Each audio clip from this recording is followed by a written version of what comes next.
ساقینامە ژانڕێکی شعریە کە زۆر کەس پێی وایە حتمما دەبێت کابرا مەی خوارد بێتەوە و مەستی کردو و هەڵ چەندە و حاڵەشدا هەیە، بەڵام ساقی سەنگە سەبورە، ساقی لە ئەدەبیاتی حافزدا زۆر جار خودایە، زۆر جار پادشایە.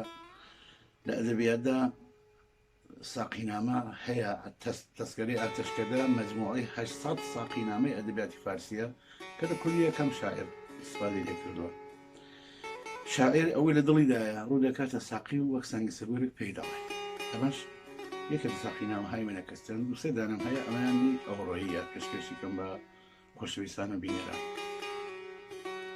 ساقیە ئەی هاوڵی دەردی غەریب، بۆ خەمی دەردی غەریبی تۆی تەبیب، تێکە بۆم لەو بادەوا غەم بادەدا، بەدووە دەنگ دێنێت و بۆ خۆی بێسەدا.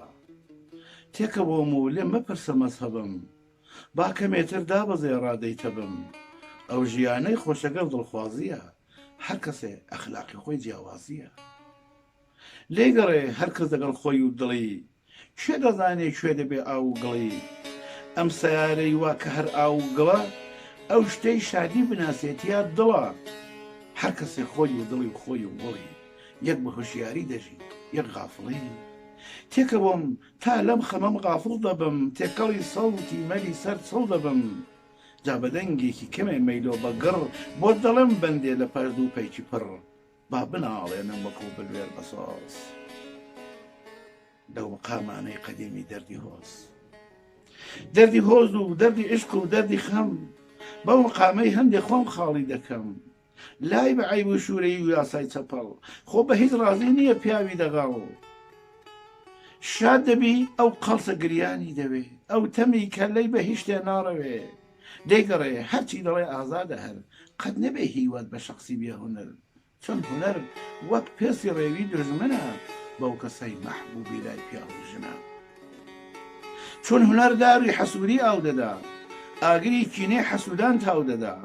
چۆن حەسوود ڕۆژ و شەوی بیکەیتە کۆڵ، هەر کە داد نابەر دەبێتە بۆڵە بۆڵ. بیکەیە کۆڵت ئەوەی ناتی ئەوێ، ناڕەزایە و هەر خراپەی توی دێ. ساقیە قەت مەکە باست خراپ، تێکە بۆم والله ئەعلەم بالسەواب. تێکە بۆم و لێم مەپرسە مەسەبم، تازە من کوا چاوەڕێ بۆ ئەوەی دەبم. گوێ لە ئەخباری درۆی سەردەم گرم، ڕەخنە لەو نەسڵەی بەنی ئادەم گرم. ئێمە بابیشمان لەسەر میوەی حرام دەرکراوە، تۆ دڵی چی بەرخی بە باعسی ئاوارەی ئادەم لە ژنە. باسی ماچ و مەی مەکە مام دەردنە، ژن لە سینەی ناوە نار و سێ و بێ، ئەو شتەی دەخورێ بە لێو هەرمەیەمێ. تامی تاڵیگەر بە تاوان دانرێ، دەرکی شیرینی دەبێ هەرداخرێ. جەنەتەر پڕ بێ لە حۆری جۆگەشیر، بۆ خودایەی دوورە بۆ پیاوی فەقیر. ساقیە چەندان بەهارم دیتووە، زۆر بەهاری پڕ لە ئاواتم بووە.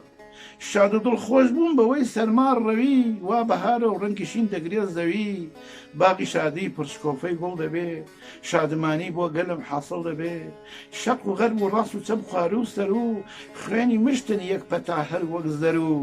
بوو بە سەم بۆ هەڵمژینی سوورە گۆڵ، بوو بە شادی بۆ گەلی خیاڵ و چقەوە. هەرچ زلهێز بوو هەموویان پێکەوە، ئاگری نەورۆزیان کوژاندەوە. تاکو پڕکەن ئابەوە چاوی تەماح، عالمیشیان خستن ناو بەند بێگوناح. تێکە ساقی مەست نەبووم پێم وایە هەر، بۆ دەکەم باسێک کە تێیدا بێ زەرەر. تا شەوت مەستی زە چێهرەم ئاشکار، شاعری با مەسلحەت بینی چه کار. دەردرا خود ساختێ نەستێ بەشەر، بەسکە بی ڕەحمە سمەیلی و بیشەر. ئیدینا ڕەقسم بە ئەو ساڵ و هەوا، کامە دەردە ئاخری نەی بێدەوە. تێکە جامێ دەیدەبا چی بی نەڵێم، با لە دەستی ئەمری واقع زوو هەڵێم. گەر لە واقع دەچمە سەر ئەمری مەجاز، اعتراضە اعتراض.